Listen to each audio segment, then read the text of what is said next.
Welcome to Joy on Purpose. I'm your host, Christy Gardner, and together we explore how each of us can find great joy in fulfilling our purpose, which means living deliberately and making the choices to get us where we want to go. This is podcast episode number 3. Today we're going to talk about worry, where it comes from, how it affects us, and what to do about it. First, let me say that if you worry, you're human. Everyone worries. It's a part of our lower brain, our reptilian brain, to worry. We have a stress or fight or flight part of our reptilian brain that's always on the lookout for the saber-toothed tiger that just might be lurking around the corner, ready to pounce on us. Of course, we know there's not a saber-toothed tiger, but our reptilian brain doesn't really understand that, and its job is to protect us. So we worry, and our lower brain is really good at coming up with things to worry about. Instead of the saber-toothed tiger, our lower brain is going to feed us fears that it thinks we should be on the lookout for. Some of the most common fears are fears about our children, or our health, or lack of money, or failing, being in pain or dying, the economy, or falling. Even the news can make us worry. Sometimes those fears come with evidence to make us think they are a legitimate reason to worry, allowing those worries and fears, which are the parent emotions to worry, to paralyze us. Sometimes you notice a post on Facebook saying, well, it's just as we feared, my husband lost his job, or I've been diagnosed with this dreaded disease, or we lost our home, or any other seemingly dire circumstance. And that's not to diminish the angst that happens when that takes place. But the law of attraction is in effect when we allow our worries to consume us, take over our thoughts, and then what we focus on and visualize, even in fear, occurs. Their very focus can create unwanted results. The reality is that we are creators. We are the ones who have control over how we handle the circumstances in our lives. We also are the ones who make decisions about what evidence to believe and how to deal with it. No matter how challenging or difficult our circumstances, someone, somewhere, has faced the same or worse situations and chosen to come out on top. When we are discouraged, when we are worried, it's beneficial to read about others who have gone through what we are going through and then follow their lead. As creators, we have the ability to evaluate the issues we are worrying about and choose how to feel, think, and act going forward. As creators, we can take ownership of our brain and choose where to place our focus. We also can be very deliberate and purposeful about where we place our energy. We have the power to choose in any given situation what our response will be. And what incredible power that is. Viktor Frankl, who suffered in the concentration camps and survived the Holocaust, taught us this principle with these insightful words. When we are no longer able to change a situation, we are challenged to change ourselves. Everything can be taken from a man but one thing, the last of the human freedoms, to choose one's attitude in any given set of circumstances, to choose one's own way. Faith is the ability to believe in what we cannot see, but what is true.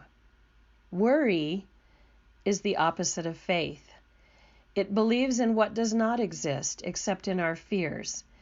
It's like we have bought into an illusion that does not serve us, makes us ill, binds us in fear, causes us to procrastinate, and limits our progress.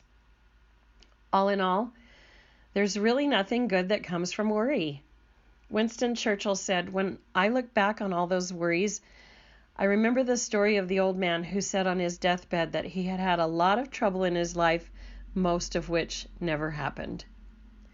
As parents, our biggest worries seem to come right along with the birth of each child.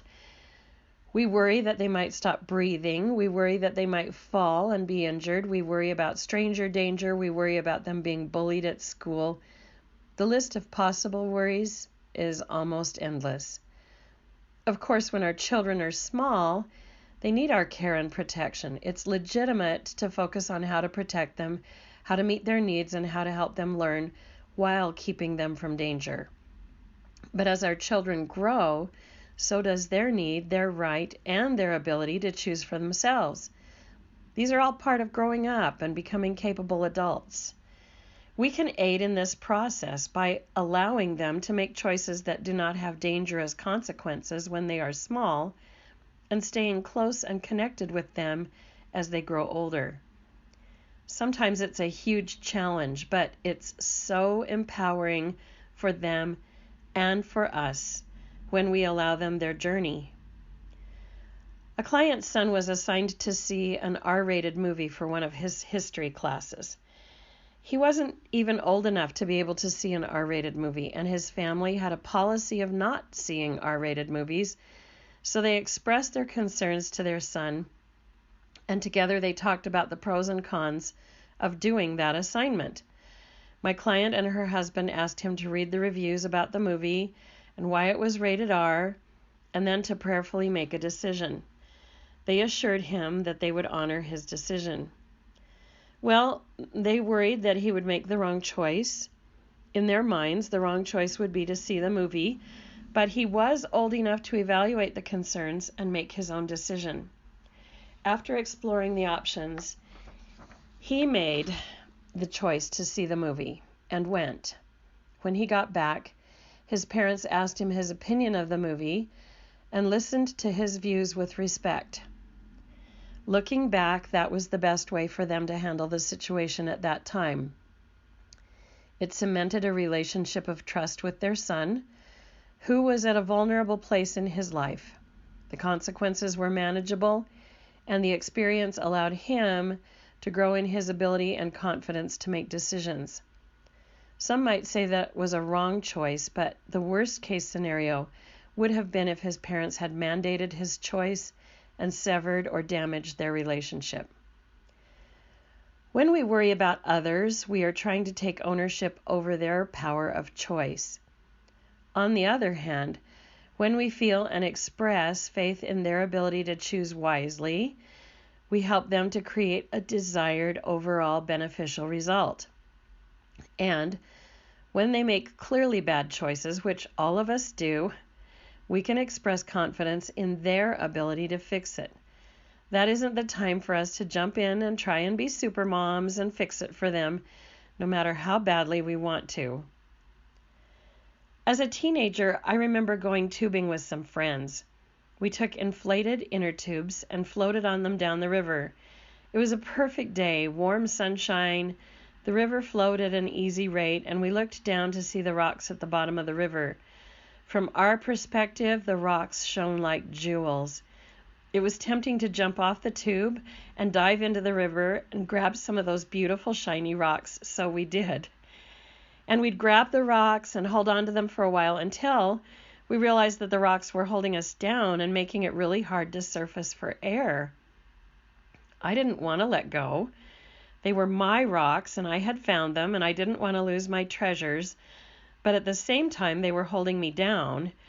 And once I got a few of them up out of the water and into the light, they didn't look nearly as enticing. They were just wet rocks. Worry's like holding on to rocks. We want to gather evidence that our worries are legitimate. They are our rocks. They are our worries, and the possibility does exist that they might happen. But in the light of an unemotional perspective, using our higher brain, we can see worries for what they are, illusions. A coach once told me, here's how to deal with worry. Ask yourself, can I do something about this? If the answer is yes, then do something about it. If the answer is no, release it and let it go. Let go of the rocks. Let go of the worries. I teach my clients the steps to take to gain control over worries. So here's your assignment in 10 steps. Number 1, write down a list of all your worries. Number 2, prioritize your list and focus only on number 1. Number 3, be grateful to yourself for looking out for you. 4, take that number 1 and analyze the top biggest worry.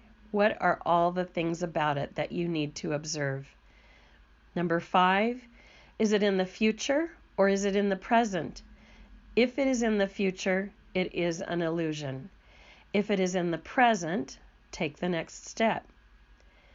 Number 6, inform yourself of the tools you have for solving the worry. 7, can you take productive action on that item? 8, if it's productive, take action. 9, acknowledge the worry, but recognize it for what it is. An illusion, right? Number 10, externalize it and zoom out. Then you can learn from it. Now you're free from the emotional ties of that worry and you can address the next item on your list. Or maybe by then that will have faded away and be not of any consequence at all. Churchill said, let our advanced worrying become advanced thinking and planning. I read of a homeless man whose resources were all gone.